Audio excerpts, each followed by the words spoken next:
Untuk kali ini, aku akan membahas tentang pembunuhan Hwasong, kasus dingin paling terkenal di Korea Selatan, terpecahkan selama 33 tahun. Dimulai pada tahun 1986, sebuah kota kecil di pedesaan dekat kota Hwasong, Provinsi Gyeonggi, diguncang oleh serangkaian pemerkosaan dan pembunuhan yang menargetkan perempuan penduduknya. Sebanyak 10 perempuan terbunuh dalam kurun waktu 5 tahun.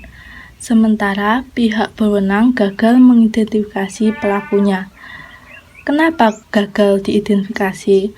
Karena pada saat itu dibatasi oleh teknologi dan serangkaian kesalahan yang terjadi selama penyelidikan. Selama lebih dari 3 dekade, pembunuhan berantai Hwasong tetap menjadi salah satu kasus paling terkenal yang belum terpecahkan di Korea Selatan. Dan kasus itu menarik perhatian publik karena sifat brutal dari kejahatan tersebut serta rasa frustasi dan ketakutan yang masih ada karena fakta bahwa pelakunya tidak ada.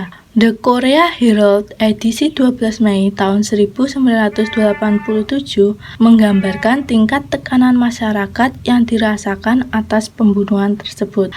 Artikel tersebut menggambarkan rantai misteri pemerkosaan dan pembunuhan di Hwasong yang telah memakan korban kelima. Sementara pembunuhnya masih buron. Korban yaitu seorang perempuan berusia 29 tahun dan telah hilang selama 10 hari.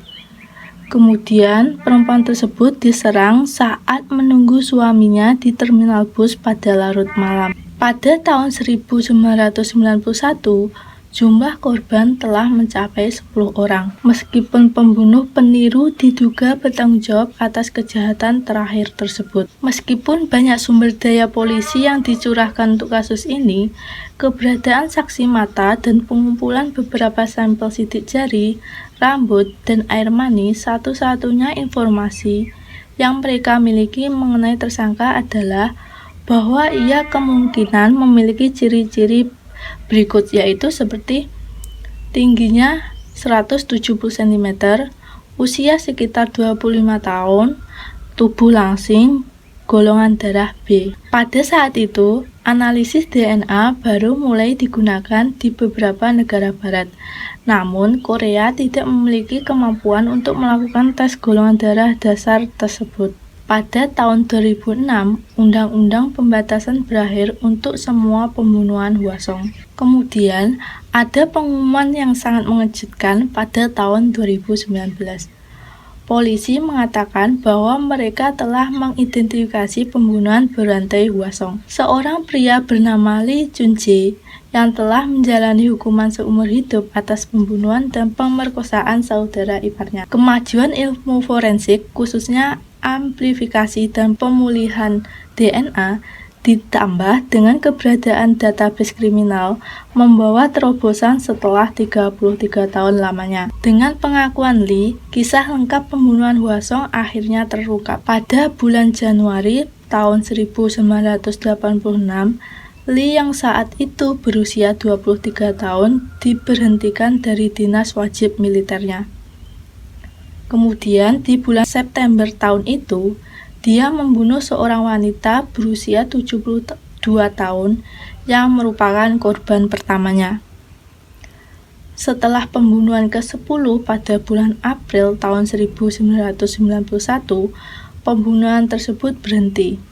Lee menikah pada bulan Juli tahun itu dan menjadi seorang ayah. Kemudian di tahun 1994, setelah istrinya meninggalkannya, Lee memperkosa dan membunuh saudara iparnya yang mengakibatkan hukuman seumur hidup. Lee tetap berada di balik jeruji besi sejak saat itu. Sampai hari ini, pembunuhan tahun 1994 masih menjadi satu-satunya kejahatan yang membuat Lee secara resmi dihukum. Setelah analisis DNA menunjukkan dia sebagai pembunuh berantai paling dicari di negara itu. Lee mengakui 14 pembunuhan, termasuk pembunuhan Hwasong, dan sekitar 30 pemerkosaan dan percobaan pemerkosaan.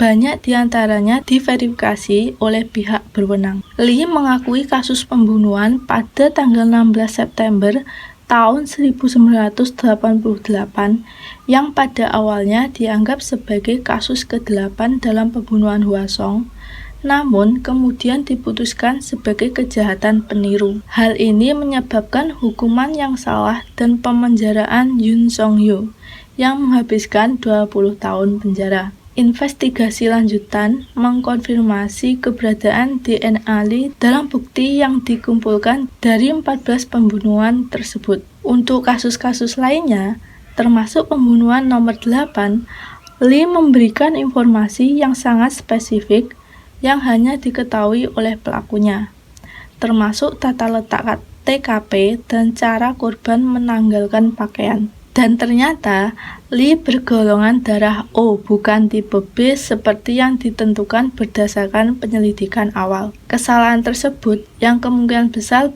berasal dari analisis yang salah atau kontaminasi sampel, menyebabkan kegagalan untuk mengidentifikasi Lee sebagai pelakunya. Faktanya, Lee sebelum telah dikeluarkan dari daftar tersangka berdasarkan golongan darahnya. Ha Sung-gyun, seorang pejabat polisi yang memimpin penyelidikan pada saat itu, menyangkal bahwa polisi menyimpulkan golongan darah tersangka adalah golongan B. Catatan polisi tidak menjelaskan secara spesifik mengapa penyelidik mengeluarkan Lee dari daftar tersangka. Pada tahun 2020, polisi secara resmi menutup kasus pembunuhan berantai Lee Chun-jae.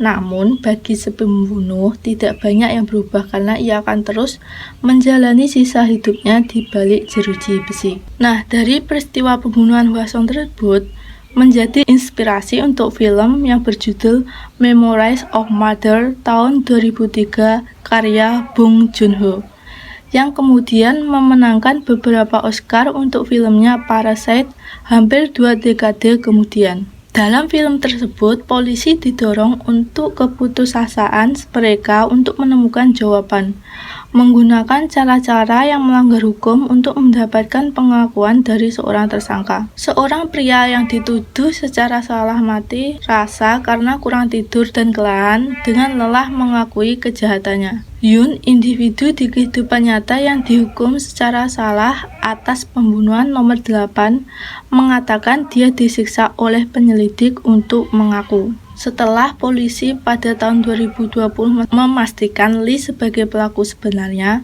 persidangan ulang dilakukan dan pengadilan membebaskan Yoon dari semua tuduhan. 11 tahun setelah dia selesai menjalani hukuman atas kejahatan yang tidak dilakukannya. Kemudian Korea Herald bertemu Yoon setelah sidang ulang. Dia mengatakan dia merasa beban berat telah terangkat dari pundaknya. Dia dan keluarganya tidak lagi harus hidup di dalam rasa malu. Yoon bukanlah satu-satunya orang yang menghadapi tuduhan dan paksaan yang salah selama penyelidikan. Pada bulan Desember di tahun 1990, seorang remaja berusia 19 tahun bermaga Yoon mengaku melakukan salah satu pembunuhan tersebut. Namun, tiba-tiba menarik kembali pengakuannya saat pemeragaan kejahatan tersebut. Belakangan terungkap bahwa dia dipaksa memberikan pengakuan palsu melalui ancaman dan penyiksaan di tangan polisi, termasuk sengatan listrik. Kakak laki-laki Yoon pada tahun 2021 mengatakan kepada media lokal bahwa dia tidak dapat menjalani kehidupan normal setelahnya. Yoon meninggal karena kanker pada usia 27 tahun. Ia termasuk di antara beberapa orang yang menjadi sasaran penyidik yang berupaya menutup kasus tersebut.